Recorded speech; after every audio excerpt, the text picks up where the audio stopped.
Guys आज चाहिँ असारको 15 दही चिउरा खाने दिन है। र म चाहिँ यहाँ रेडी गर्दैछु दही चिउराको लागि है। र गाइस म चाहिँ अब यहाँ दही चिउरा बनाउँदैछु है। आफ्नो के अरे उयो रीति पालन गर्नुपर्ने हुन्छ। अब हामीले अहिले यसरी बनाएर नानीहरूलाई खिलायो भने नानीहरूलाई पनि याद हुन्छ है। चिनी चाहिँ बेसी नै हाले जस्तो छ मैले, किनकि यो बाहिरको उयो हो त, अमिलो हुन्छ नि त दही। अमिलो दही पनि खाँदैन मेरो चाहिँ छोरीले पनि अमिलो दही खाँदैन हो, र म पनि खाँदिनँ। त्यही कारण चाहिँ के डरलाग्दो धारो चट्टै काट्यो। यहाँ म बनाउँदैछु दही चिउरा चाहिँ पिउलाई पनि मनपर्छ नि बेटा? हजुर।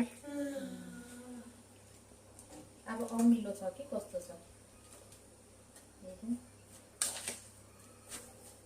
देखाइदियो त मान्छे।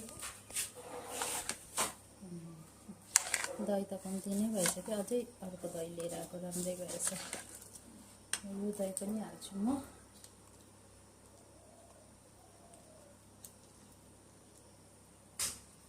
खास चाहिँ गाइस असारको 15 चाहिँ नि आजको दिनमा चाहिँ धान रोप्छ अरे कि, अन्त धान रोप्दाखेरि चाहिँ अब असारको 15 को मतलब चाहिँ टेस्ट गरौँ।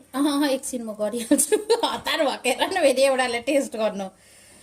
र अन्त आजको दिनमा चाहिँ अब मान्छेहरूलाई खाना पकाएर खाने टाइम नहुँदाखेरि चाहिँ दही चिउरा खान्छ। अन्त दही चिउरा खान्छ अरे। त्यही कारण चाहिँ अब यसलाई नै मान्छेहरूले चाहिँ असारको 15 भनेर चाहिँ एउटा उयो नै बनाइदिएको अरे हो। अब मेरो नलेजमा भएको चाहिँ यो हो, मैले पहिले नै आमाको मुखबाट सुनेको थिएँ यो कुरो हो। अब कि या त अब यत्रो वर्ष बाद मैले यताउति गलत पनि भनेको हुनसक्छु गाइज हो। गलत भनेको हो भने चाहिँ तपाईँहरूले सुधारिदिनुहोस् कमेन्ट गरेर। मैले भनेको गलत हो भने चाहिँ, सही हो भने चाहिँ यस यु आर राइट या यस भनेर लेखिदिनुहोस् गाइज। यो चिउरा चाहिँ गाइज 15 तपाईँहरूलाई असार 15 को धेरै धेरै शुभकामना छ साथी हो। र असारको 15 मा चाहिँ मेन दही चिउरा खाने दिनै सो म दही चिउरा खाएर टेस्ट गर्दैछु है। दामी भएछ।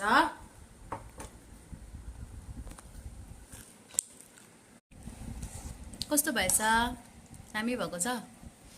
तपाईँ भन्नुहोस् टेस्ट गरेर कस्तो भएको छ।